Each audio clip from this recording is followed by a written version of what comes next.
Hello student, मैं continue कर रही हूँ पार्ट 4 को, जिसमें मैं आपको एक्सप्लेन कर रही थी होमोजाइगस एंड हेट्रोजाइगस। तो इस लेक्चर को आगे कंटिन्यू करते हैं। देखते हैं कि सबसे पहले टर्म आता है कि होमोजाइगस एंड हेट्रोजाइगस। टर्म किस साइंटिस्ट ने दिया? तो वैटसन। साइंटिस्ट का नेम था वैटसन। वैटसन नाम के साइंटिस्ट थे। ये ही लिव्स इन इंग्लैंड। ये इंग्लैंड के रहने वाले थे और इन्होंने ही टर्म दिया होमोजाइगस एंड हेट्रोजाइगस। सबसे पहले आता है कि homozygous a cell with two identical gene. अगर two identical gene a cell, किसी सेल में अगर दो आइडेंटिकल जीन प्रेजेंट है, आइडेंटिकल या तो वो कैपिटल टी होंगे, प्योर टॉल होंगे, या फिर वो स्मॉल टी होंगे, प्योर डॉर्फ होंगे। This condition is called homozygous. Homozygous मतलब दोनों आइडेंटिकल जीन कैसे होंगे? सेम होंगे। यहीं पे अगर मैं कंटिन्यू करूँ कि हेट्रोजाइगस, हेट्रो का मतलब क्या होगा? To different. हेट्रो का मतलब ही होता है बेटा कि जाइगोट किस फॉर्म में? डिफरेंट फॉर्म में। यानी कि a cell with gene and its alleles. Cell gene के साथ में किसके, जीन के साथ साथ क्या प्रेजेंट होंगे सेल में? एलील्स। मतलब एक कैपिटल टी होगा तो दूसरा क्या होगा? जीन की अल्टरनेट फॉर्म स्मॉल टी। ये कंडीशन क्या होती है आपकी? हेट्रोजाइगस। होमो मतलब सेम, हेट्रो मतलब डिफरेंट। जैसे बोलते हैं ना सम विषम, तो होमो मतलब सम, हेट्रो मीन्स विषम। Gametes are having only one gene of a pair, so are hemizygous. अगर जोड़े के अंदर केवल एक ही जीन प्रेजेंट होगा तो इस कंडीशन को हम बोलते हैं, कंडीशन होती है हेमीजाइगस। अच्छा सुना बेटा, होमो और हेट्रो तो आपने सुना होगा। अब आप सुन लीजिए कि हेमीजाइगस पूछा जाता है कि हेमीजाइगस कंडीशन क्या है। तो आप बताएंगे कि gametes are having only one gene of a pair so are hemizygous.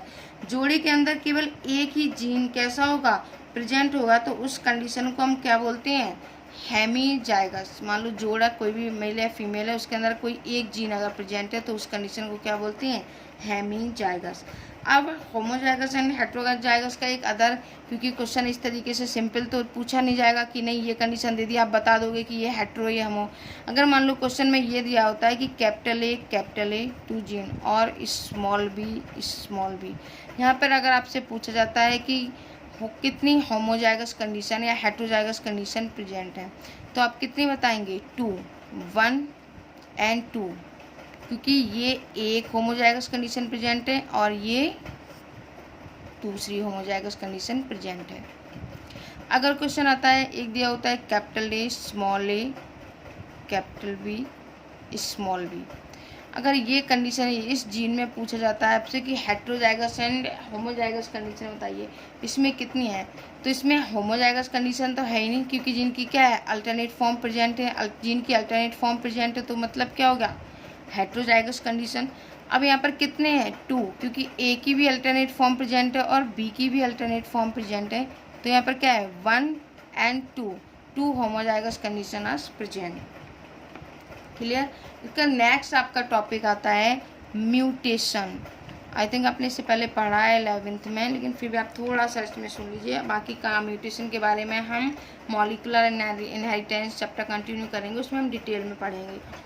तो म्यूटेशन की डेफिनेशन क्या है कि responsible to bring sudden variation give rise to new alleles a heritable change in genetic makeup. Genetic makeup में जो heritable changement आता है, यानी कि जो जीन सडनली वेरिएशन आपको देखने को मिलता है, किसी जीन में पर्टिकुलर सडनली चेंजमेंट हो जाए, उस कंडीशन को क्या बोलते हैं? Mutation. Responsible to bring sudden variation give rise to a new allele. मान लो यहाँ पर ये कैपिटल टी जीन प्रेजेंट था, अगर मान लो इसके इस जीन में क्या हो गया? म्यूटेशन, तो मान लो म्यूटेशन की वजह से क्या था? ये स्मॉल टी हो गया, तो ये इसमें क्या आ गया? वेरिएशन। कहाँ से? ये क्या होमोजाइगस कंडीशन से क्या हो गई? Heterozygous condition. यानी कि अगर कोई पर्टिकुलर जीन में अचानक सडनली कोई चेंजमेंट आता है तो वो कंडीशन क्या होती है आपकी? म्यूटेशन। फिर बात आती है कि आपके डोमिनेंट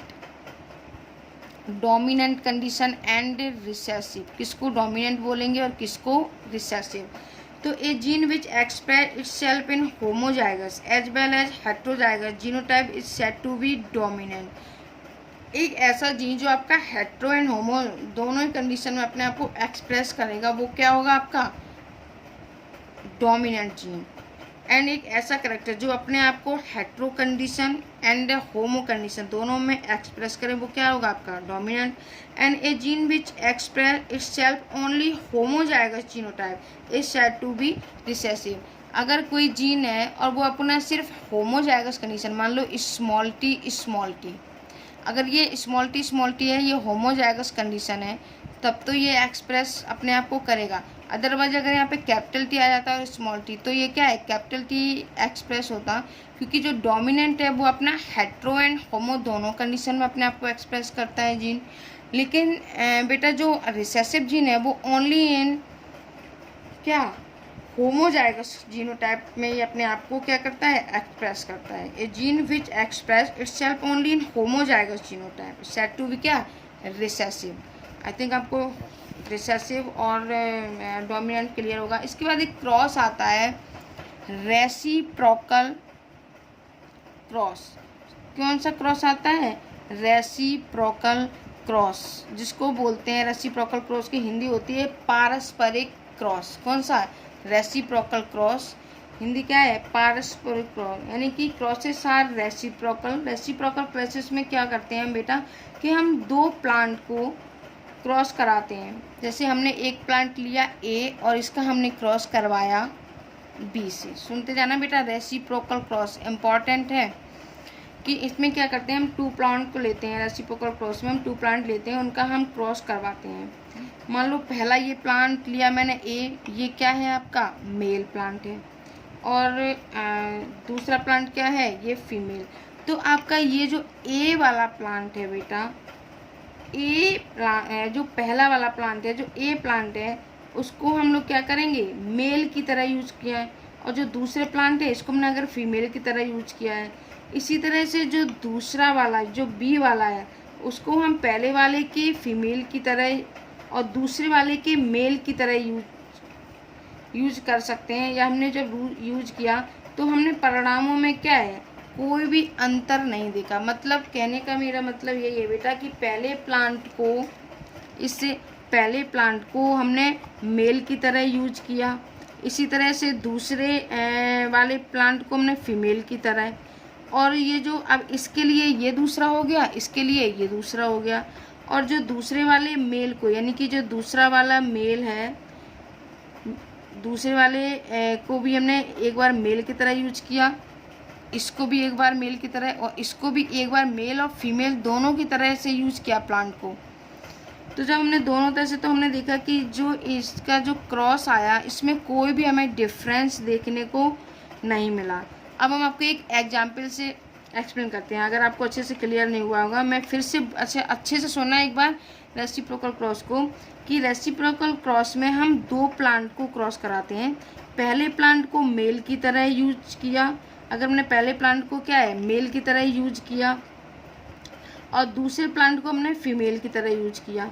इसी तरह जो ये पहला वाला प्लांट है बेटा, पहले वाले को हमने फीमेल की तरह और दूसरे वाले को हमने मेल की तरह यूज किया, तो हमने देखा कि इनका जो रिजल्ट आया उसमें कोई डिफरेंस देखने को नहीं मिला। मतलब एक को पहले फीमेल की तरह, दूसरे को मेल की तरह, एक इसको फिर मेल की तरह और इसको फीमेल की तरह जब हमने क्रॉस किया तो हमें इनका जो रिजल्ट आया उसमें हमें कोई भी डिफरेंस देखने को नहीं मिला। मान लो प्लांट ए है, ये क्या है कैपिटल टी कैपिटल ई है, तो इसका मेल क्या बनेगा कैपिटल टी, और फीमेल भी इसका क्या बना कैपिटल टी। मतलब प्लांट ए है उसको हमने कैपिटल टी ये मान लो टॉल प्लांट लिया, तो इसका मेल भी क्या बना कैपिटल टी, और इसका जो फीमेल भी बना वो क्या है कैपिटल टी, यानी कि मेल कैपिटल टी फीमेल भी कैपिटल टी। इसी तरह से हमने जो प्लांट बी लिया है, अब मान लो प्लांट बी को हमने स्मॉल टी से डिनोट किया है, स्मॉल टी से डिनोट किया है, तो इसका जो मेल बनेगा बेटा वो क्या होगा स्मॉल टी, और जो फीमेल बनेगा वो क्या बनेगा स्मॉल टी। मतलब मेंडल का कहना है कि रेसिप्रोकल क्रॉस में गैमीट चेंज नहीं होते हैं, गैमीट वही रहते हैं। आई थिंक आपको क्लियर हुआ होगा रेसिप्रोकल क्रॉस। अगर आपको कोई डाउट है तो आप इस डाउट को क्लियर कर सकते हैं। लेकिन आज तक आप लोगों ने कोई क्वेश्चन पुटअप किया ही नहीं है।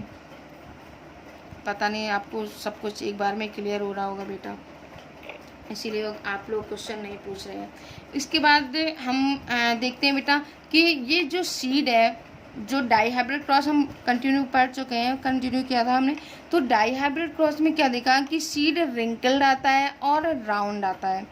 तो ये सीड रिंकल्ड और राउंड क्यों आता है, मतलब इसका सीड के रिंकल हमने कैसे पता लगाया कि सीड राउंड है, उस किसकी वजह से सीड राउंड हो जाता है और किसकी वजह से सीड रिंकल्ड हो गया। इसका एक पर्टिकुलर बेटा फिनोमेना है कि ये सीड रिंकल्ड और राउंड किस तरह से हो जाते हैं। तो हम देखते हैं कि सीड में एक प्रेजेंट होता है सीड में SVE। SV क्या है, SBE। अब SB क्या का फुल फॉर्म क्या है, SB का स्टार्च ब्रांचिंग एंजाइम। ये जो स्टार्च ब्रांचिंग एंजाइम है इसका फुल फॉर्म क्या है, स्टार्च ब्रांचिंग एंजाइम। अगर ये SVE starch branching enzyme seed में प्रेजेंट है तो सीड कैसा हो जाता है, राउंड। और या फिर ये SVE starch branching enzyme seed में कम प्रेजेंट है या प्रेजेंट ही नहीं है तो सीड कैसा हो जाता है, रिंकल्ड। आपने देखा होगा कि रिंकल्ड सीड जो होते हैं वो अक्सर आपने खाए होंगे कभी, तो आपने देखा होगा कि वो अक्सर ज़्यादा में थोड़े से मीठे लगते हैं। उसका रीज़न बेटा यही होता है कि इसमें जो G3P है, जो सुक्रोज है, वो कन्वर्ट नहीं हो पाती है। यानी कि जैसे कि जो G3P ये क्या है, मान लो एक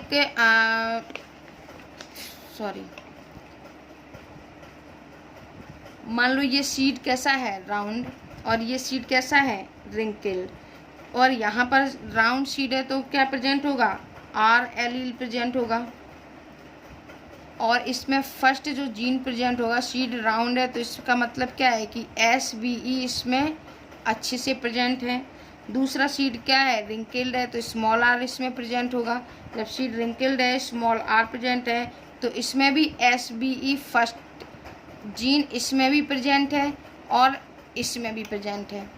लेकिन इसमें क्या है, पूर्ण रूप से प्रेजेंट है, पूर्ण अमाउंट में प्रेजेंट है तो सीड कैसा हो गया, राउंड।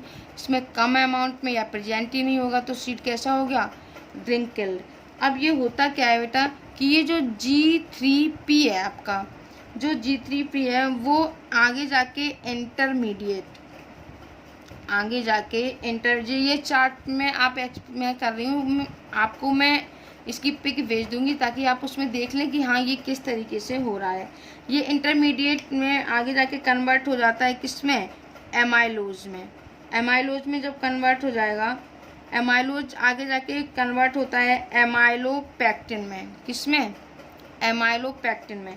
लेकिन ये जब ये जो G3P है, सुक्रोज है, शुगर मॉलिक्यूल्स है, ये इंटरमीडिएट और एमाइलोज और एमाइलोपेक्टिन में कन्वर्ट हो जाता है, तब तो क्या होता है, सीड राउंड हो जाता है। लेकिन अगर ये क्या है, G3P डायरेक्ट किसमें, सुक्रोज, इसका जो शुगर मॉलिक्यूल्स है, सुक्रोज है, वो इंटरमीडिएट और एमाइलोलैक्टिन में कन्वर्ट नहीं हो पाता है तो सीड कैसा हो जाता है, रिंकल्ड हो जाता है। यानी कि अगर मैं बात करूं कि डोमिनेंट R है वो अनब्रांच स्टार्च है, उसमें एक एक्टिव एंजाइम प्रेजेंट है और जो एक्टिव एंजाइम है वो अन्य ब्रांच स्टार्च को कन्वर्ट कर देता है ब्रांच स्टार्च में। जब ब्रांच स्टार्च में कन्वर्ट कर देता है तो वो सीड कैसा हो जाता है, डोमिनेंट एंड राउंड सीड बन जाता है। लेकिन एक अनब्रांच स्टार्च है और उसमें कोई एंजाइम एक्टिव नहीं है, एंजाइम तो उसमें प्रेजेंट है लेकिन एंजाइम कोई भी एक्टिव नहीं है, तो इस कंडीशन में सीड कैसा हो जाता है, अनब्रांच ही रहता है और सीड रिसेसिव एंड रिंकल्ड हो जाता है। आई थिंक आपको क्लियर हुआ होगा कि सीड रिंकल्ड और राउंड किस तरह से होते हैं, किस वजह से होते हैं, किसकी कमी से होते हैं, SBE स्टार्च ब्रांचिंग एंजाइम अगर प्रेजेंट होगा तो सीड राउंड होगा, अगर स्टार्च ब्रांचिंग एंजाइम कम होगा या एब्सेंट होगा तो सीड क्या हो जाता है, रिंकल्ड हो जाता होगा। Thank you.